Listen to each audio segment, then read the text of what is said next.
Pauta em debate. Oferecimento Village de Engenho. Fone 3154-8004. Bateria Impact e Construtora Prestes. Olá, boa noite. Estamos no ar com o Pauta em Debate para toda a região de Londrina através da TV Tropical, Canal 7. Também boa noite para você, meu amigo, para você, minha amiga, que nos assiste em Maringá pelo Canal 15, para você de Cianorte e toda a região que nos assiste pelo Canal 46. Boa noite para você de Campo Mourão e região que nos assiste pelo Canal 12 e também para você, é claro, que está em todo o oeste do estado do Paraná, nos assistindo neste momento pelo Canal 33 de Foz do Iguaçu.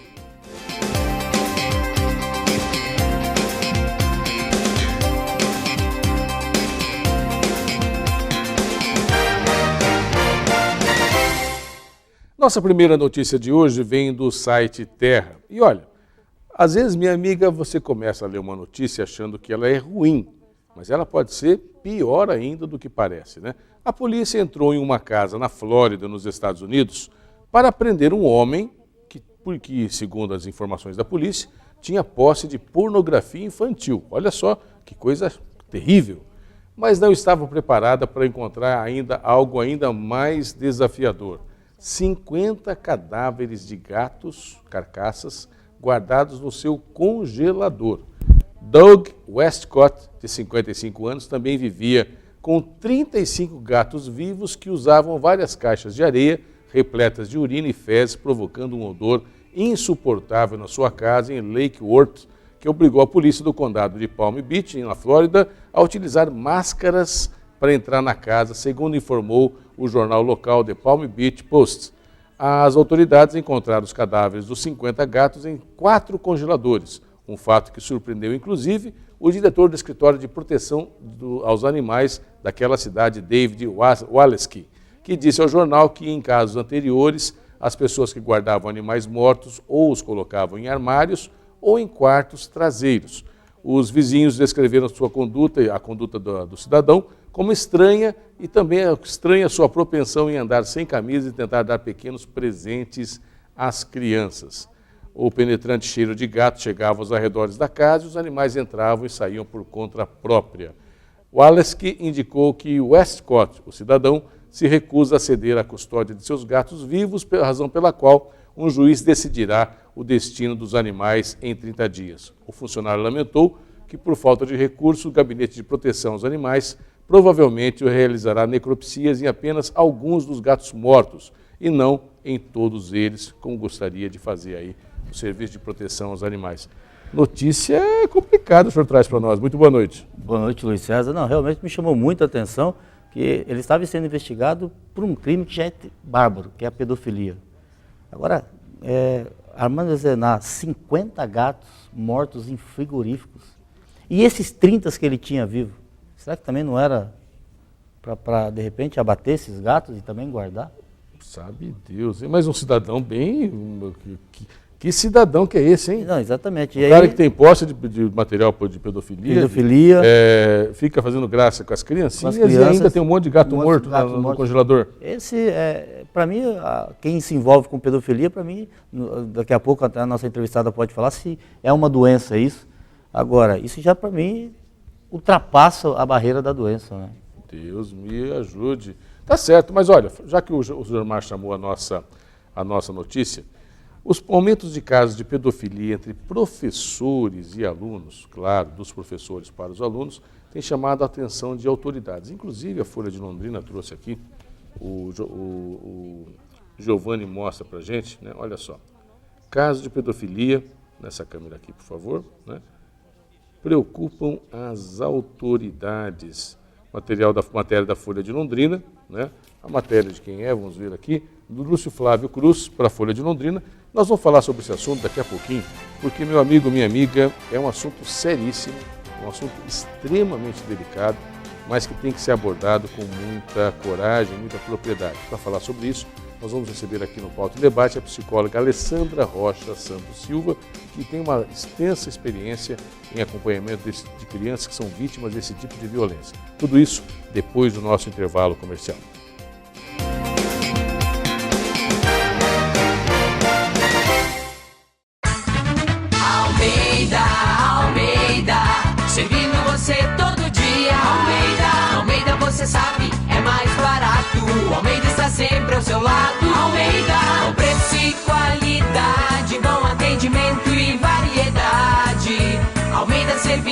você todo dia. Almeida Mercados. Almeida Mercados, servindo você. Almeida. Mizumi Veículos e L200 Triton, o melhor 4x4. Você vai conhecer agora um ótimo lugar para a sua família morar. Residencial Vista Alegre. Condomínio de casas prontas para morar. Com área privativa de 89 metros quadrados. Infraestrutura completa com área de lazer e portaria, em ótima localização. Na Avenida Brasil, em Cambé, com fácil acesso para toda a região. Residencial Vista Alegre, incorporação Construblock. Vendas Imobiliária Condor, ou pelo fone 3254-3424.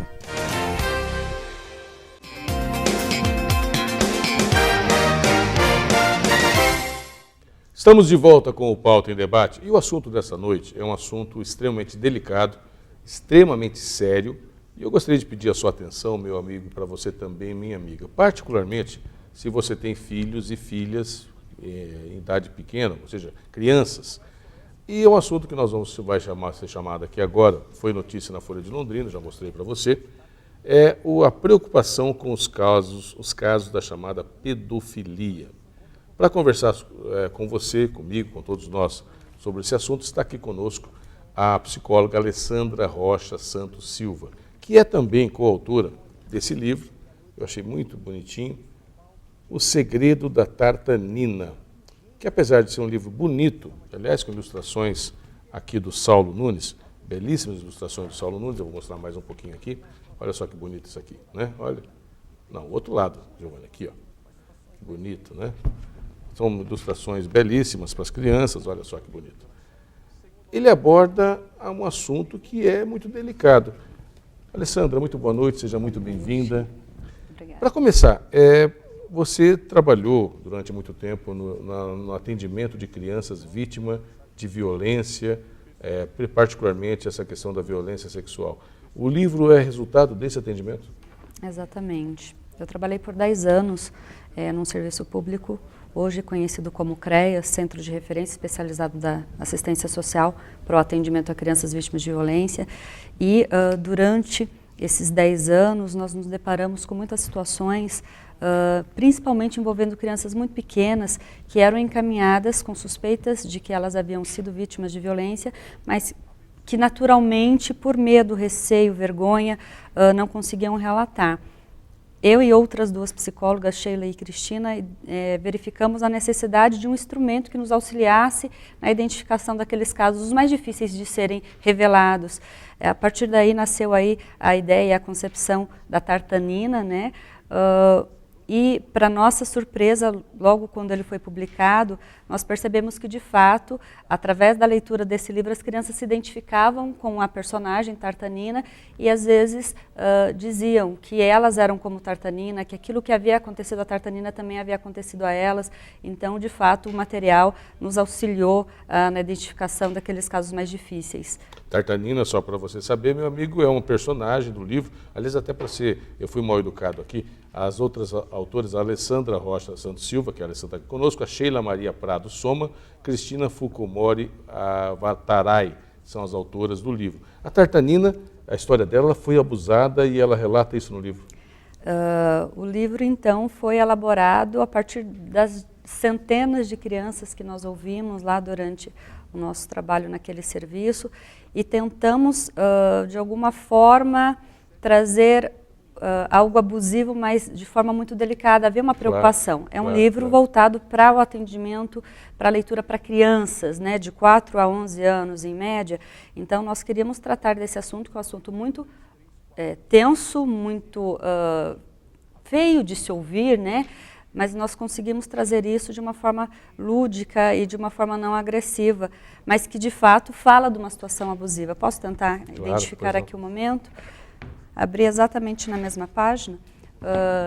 É essa situação que acontece com a Tartanina. Ela é fotografada pelo autor de violência e o personagem Sr. Malvo, numa condição de vulnerabilidade. Na verdade, ela fica sem o casco, representando a roupinha, e mesmo que ele não toque na personagem Tartanina expressa uma situação de violência sexual.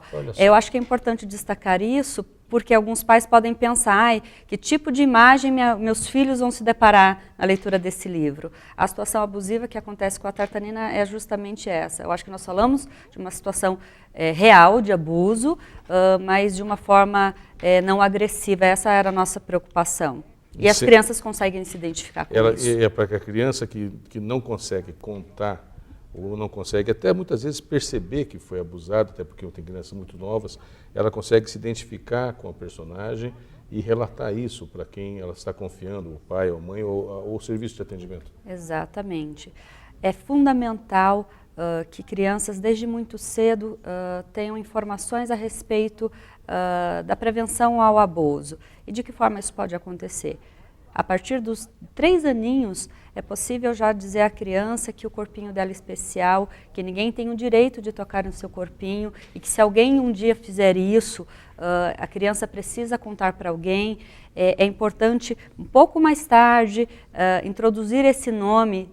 Atualmente, notícias sobre abuso sexual, esse tema tem sido trazido à tona. Então, ao contrário de há 10 anos atrás, que isso pouco se falava, eu, por exemplo, não fui uma criança que ouvia isso na escola, não ouvia isso nos meios de comunicação. Hoje em dia isso é possível. Então é importante que, a partir de 6 anos, por volta de 6 anos, já se introduza esse nome. Algumas pessoas podem desejar tocar de uma forma estranha ou fazer um carinho esquisito, como a gente costuma dizer, e essa criança ela precisa saber que aquilo não pode, que adultos não têm o direito de fazer isso com ela e que, se isso acontecer, que ela tem que resistir, que ela pode dizer não e imediatamente procurar alguém de confiança para relatar. Tá, a senhora falou de conversar com os filhos e procurar alguém. Sim. Ok. E quando isso acontece dentro de casa? Na maioria das vezes isso acontece dentro de casa. Algumas pessoas têm a ideia de que padrastos são aqueles que mais abusam, por exemplo, quando não. Existe aí uma prevalência de pais biológicos que abusam, seguidos de padrastos e outros parentes. De fato, os abusos que acontecem dentro de casa são a grande maioria. São raros as situações que uma pessoa desconhecida abusa de uma criança. Mesmo que ele não more dentro de casa, mesmo que não seja um familiar, é uma pessoa que tem acesso àquela criança. E por conta disso é que as situações de abuso são facilitadas, vamos imaginar assim. Mas quando o abuso acontece dentro de casa, ainda assim a criança pode encontrar alguém de confiança. A mãe pode ser essa pessoa. Nem todas as mães, infelizmente, conseguem realizar a defesa ou a proteção da criança. Mas esse livro, ele fala que Tartanina escolheu uma pessoa muito especial, que foi a professora.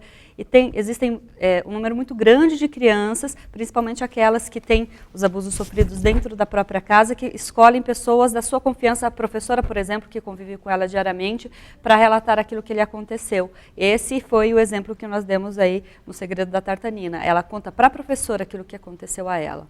Inclusive aqui, isso aqui está colocado aqui no jornal, né? Olha aqui no meu dedo.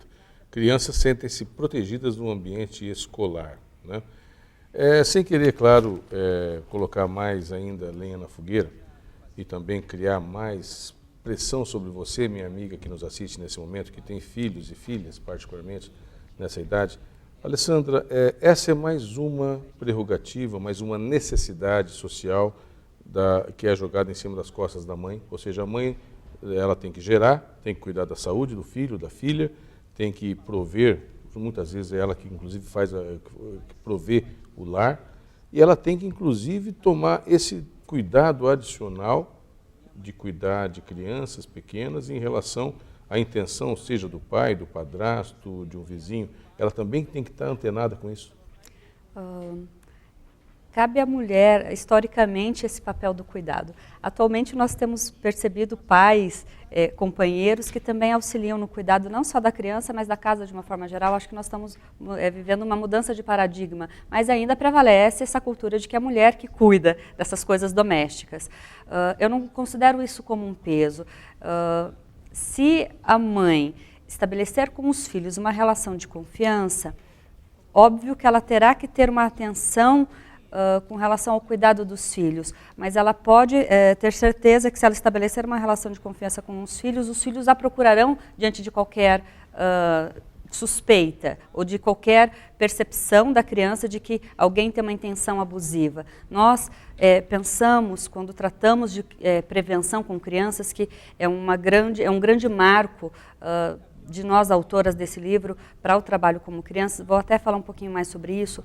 Nós criamos um livro com a intenção de nos auxiliar na identificação de situações, mas após a publicação do livro, nós percebemos que a dimensão que isso poderia tomar seria infinitamente maior do que na identificação. Nós poderíamos utilizar esse material ou qualquer outro recurso que fale sobre esse tema, de uma forma voltada para o público infantil, para as questões de prevenção. E o que as crianças precisam saber quando se deparam com a situação de abuso sexual? Que isso tem nome, que diante de qualquer suspeita, diante de qualquer percepção de uma intenção abusiva, que a criança ela pode resistir, que ela pode reconhecer, até porque o Josmar havia perguntado de que forma identificar, né, essas pessoas. Existem alguns padrões de comportamento que são típicos, principalmente quando falamos da pedofilia. A pedofilia é uma parafilia, está adequada e está dentro de algumas características de doenças, mesmo diferente de outros abusadores ocasionais. É importante definir essas diferenças. Nem todos os autores de abuso sexual são pedófilos, né? Quando falamos da pedofilia, falamos de um sujeito, né? Normalmente são homens, né? Que abusam sexualmente, embora hajam mulheres também, e isso assusta bastante, né? Mas é um número menor, evidentemente, mas no caso dos pedófilos, eles têm lá um padrão de comportamento, que são aquelas pessoas que costumam ficar muito próximos de crianças, atrair crianças para perto de si, através de presentes, através de atividades esportivas, né? São pessoas que normalmente têm uma preferência por determinado sexo, ou meninos ou meninas, por determinada faixa etária. Aquela pessoa gosta de crianças da faixa etária de 6, 7, 8 anos no máximo, não são aquelas pessoas que abusam de qualquer criança indiscriminadamente. São pessoas que podem ser solitárias, viver, né, não ter muitos contatos sociais, enquanto que o abusador, que nós percebemos, por exemplo, nas famílias, são pessoas absolutamente comuns, trabalhadores, bons vizinhos, às vezes bons maridos, aquelas pessoas que não tem nenhum tipo de suspeita, né? Mas o que nós percebemos, que normalmente os abusos sexuais acontecem quando aquelas pessoas têm acesso àquela criança e permanecem sozinhas com ela, permanecem sozinhos com ela. Então, por isso que a questão do monitoramento, de saber com quem a sua criança fica, o que ela faz durante a sua ausência é fundamental. Para isso, precisa se estabelecer uma relação de confiança com ela. Quer dizer, desculpa, mas nós temos então uma situação aqui interessante. 2 tipos de criminosos, vamos colocar assim. Um que é contumaz, que é o pedófilo, que tem um sistema, que tem um trabalho, e aquele que abusa muitas vezes da própria filha ou do próprio filho dentro de casa, que pode ser eventual, mas ele pode também ter uma relação um pouco mais duradoura.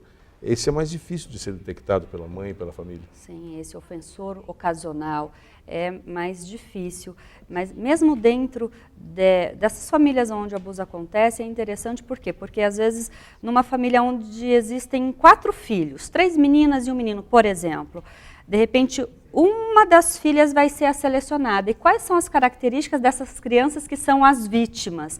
Normalmente são as crianças que são mais quietinhas, que são mais retraídas, que o autor tem a sensação que se acontecer alguma coisa que ela não vai contar para ninguém, diferente daquela que é muito espontânea, que tudo que acontece ela relata, né? Então os autores de violência eles são muito seletivos na escolha da criança. Então a criança com esse perfil, que não se socializa muito, que é mais retraída, que demonstra um certo medo e receio diante de qualquer situação, talvez essa seja a escolhida, né, no número de 4 filhos, por exemplo. Não é qualquer criança que é a vítima. Doutora, eles procuram selecionar. E para identificar o pai ou a mãe, como é que ele identifica que o filho ou a filha está sofrendo esse tipo de abuso? É difícil ou não?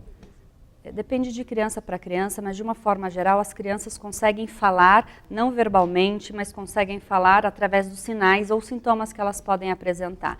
Quais são os sintomas? Eu costumo falar que dentro daquele padrão de comportamento que é comum na criança, por exemplo, no sono, as questões relacionadas à escolaridade, as questões relacionadas à socialização e as questões relacionadas à brincadeira que podem transmitir alguns sinais. Por exemplo, a criança que tem um sono tranquilo e que de uma hora para outra começa a ter dificuldades no sono, não conseguir dormir bem, apresentar pesadelos, por exemplo, é um sinal. A criança que tem um padrão de alimentação tranquilo e que de repente passa a comer compulsivamente ou ao contrário, deixar de comer pode ser um sinal. A criança que tem um padrão de aprendizagem tranquilo e que de uma hora para outra também, sem nenhuma outra justificativa, tem uma baixa no rendimento escolar.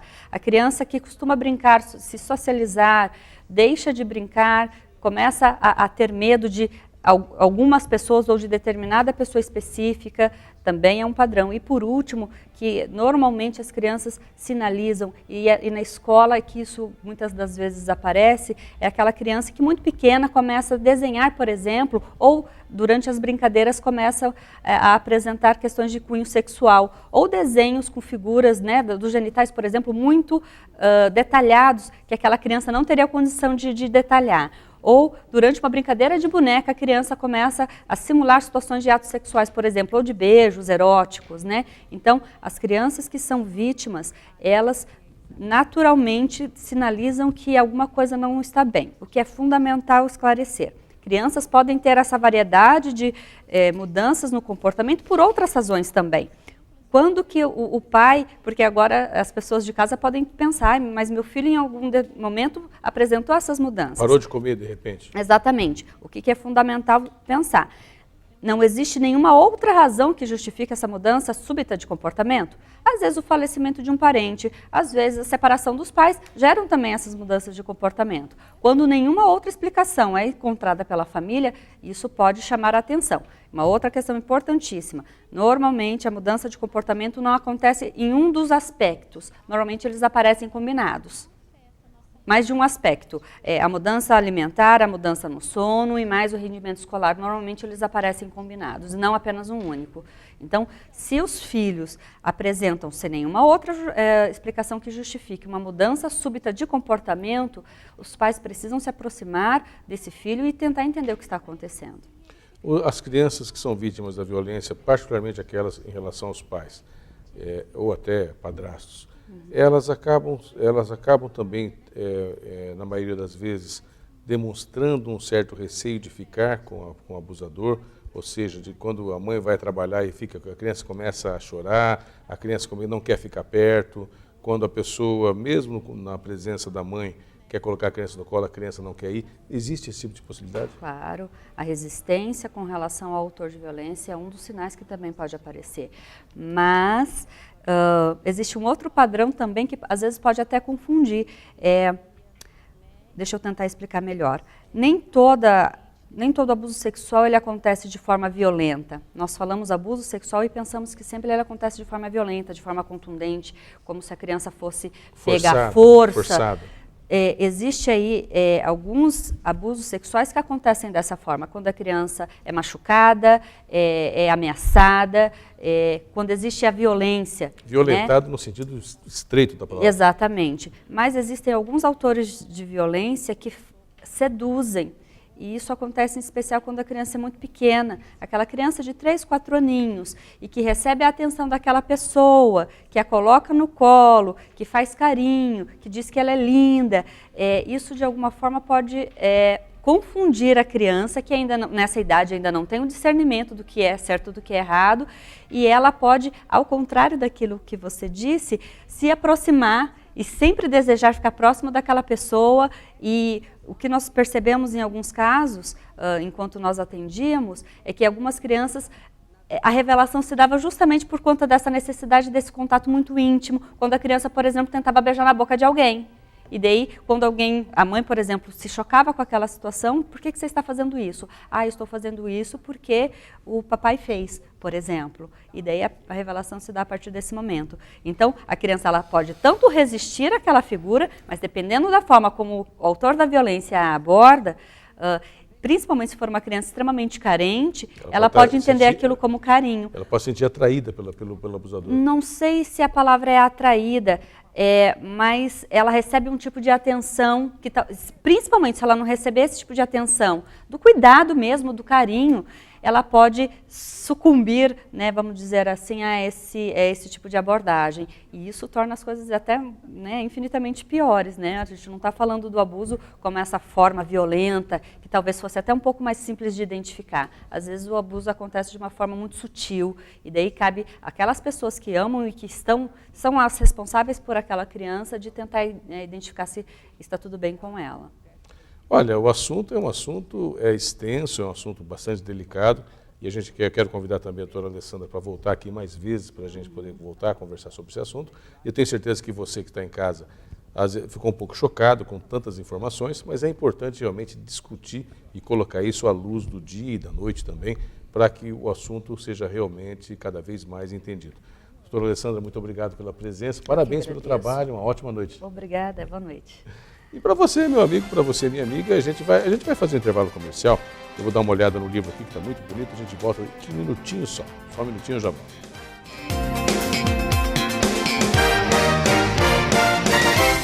Mizumi Veículos e L200 Triton, o melhor 4x4. Você vai conhecer agora um ótimo lugar para a sua família morar. Residencial Vista Alegre. Condomínio de casas prontas para morar. Com área privativa de 89 metros quadrados. Infraestrutura completa com área de lazer e portaria, em ótima localização. Na Avenida Brasil, em Cambé, com fácil acesso para toda a região. Residencial Vista Alegre, incorporação Construblock. Vendas Imobiliária Condor, ou pelo fone 3254-3424.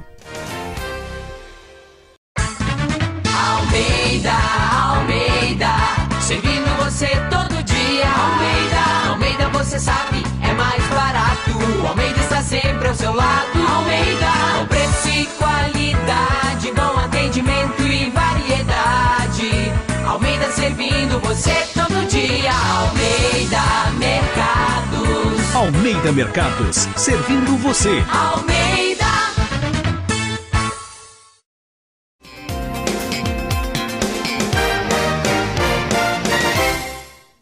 Meu amigo, minha amiga, quero desejar a você uma ótima noite, agradecer de coração a audiência, o carinho da sintonia. Nós voltamos na próxima edição do programa Pauta em Debate. Osmar Machado, muito obrigado pela presença, uma ótima noite para você. Obrigado, Luiz César. Vou dormir mais preocupado depois da entrevista hoje, mas uma ótima noite a todos os nossos telespectadores.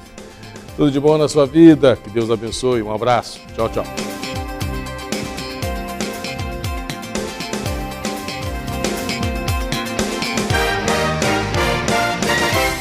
Pauta em Debate. Oferecimento Vilagem de Engenho. Fone 3154-8004. Bateria Impact e Construtora Prestes.